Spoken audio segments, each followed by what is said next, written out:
Corona எப்படி பரவுது? ஒன்றுமே கிடையாது. நீ உழைக்கிறியா, உழைச்சிட்டு கையை கழுவாத, கையை கழுவாத சாப்பிடு. நான் இன்னைக்கு உள்ள அப்படி தான் வாழ்ந்துக்கிறீங்க. 30 வருஷமாக வந்து இருமிட்டு தான் வாழ்ந்துக்கிறீங்க. இப்படி இருமே இன்னைக்குமே மனசு தான், உழைப்பு தான்.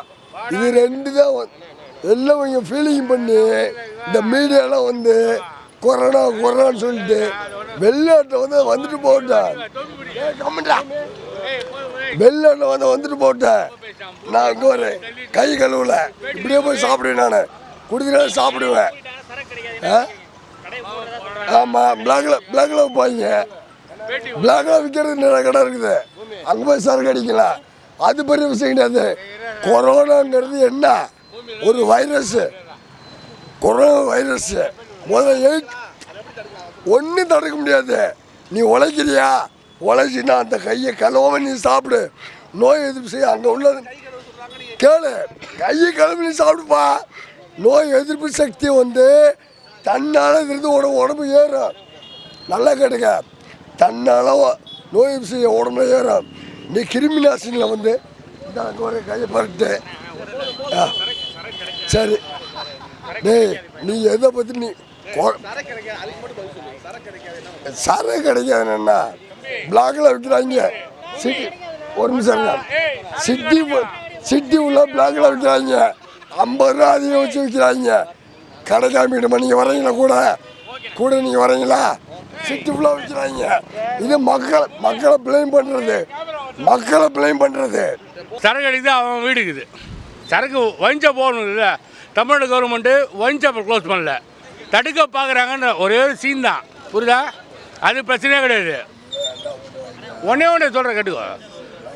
சரக்கு வந்து ஓடுது, ஏன்னா கவர்மெண்ட் லாஸ் ஆகிடும். சரக்கு விற்கலனா பார் மட்டும் தான் ஓடல, அதை டிடி கட்டணும் அவங்களும். அது நம்மளுக்கு தேவையில்லாத பிரச்சனை. எங்களுக்கு குடித்து ஓன் ஹவுஸ் இல்லை, ரோட்டில் கூட நின்று எங்கே வேணாலும் குடிச்சிடுவோம். எந்த பிரச்சனையும் கிடையாது. கடை மூடுற மாதிரி சூழ்நிலை வந்தால் பிளாக்ல ஓடுறாச்சா.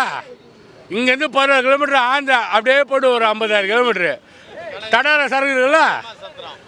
இங்கே படம் பிளாக்கு, சினிமா படம் பிளாக்குன்னா விஜய் படம் அங்கே ஓடும். ட்ரெயின் புஷினாகவும் இல்லையா?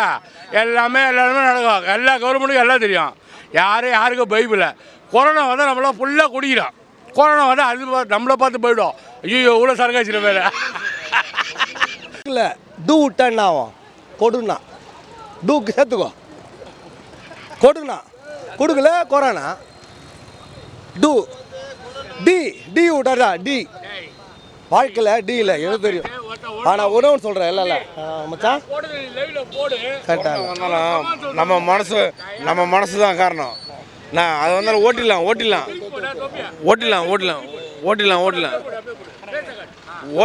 கொரோனா வந்தால் ஓட்டிடலாம்.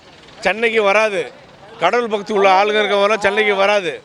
கடவுள் பக்தி உள்ள சென்னைக்கு வராது. குடிகார கொரோனா தாக்காது. தமிழகம் வாழ்வு தமிழகம். மூடுறது என்ன சொல்கிறது, மூடினாங்கன்னா இருக்கிற ஜனத்தொகையில் பாதி கம்மியாகும். கொரோனா வந்தால் கம்மியாக தான் ஆகும். ஆனால் இது இல்லைன்னா முக்கால்வாசி குறைஞ்சிடும்ல. கடை இருக்கிறது பாரை க்ளோஸ் பண்ணுறது ரைட்டு. இதை வந்து க்ளோஸ் பண்ணாங்கன்னா பிளாக்கில் விற்பாங்க. அது 1 ரூபான்றது வந்து 100 ரூபாய்க்கு விற்பாங்க. அது கடையை இருந்துட்டு போயிடலாமே. 100 கடை இருக்குதுன்னா மேக்ஸிமம் ஒரு 10 கடையாச்சும் இருந்ததுன்னா நல்லாயிருக்கும்.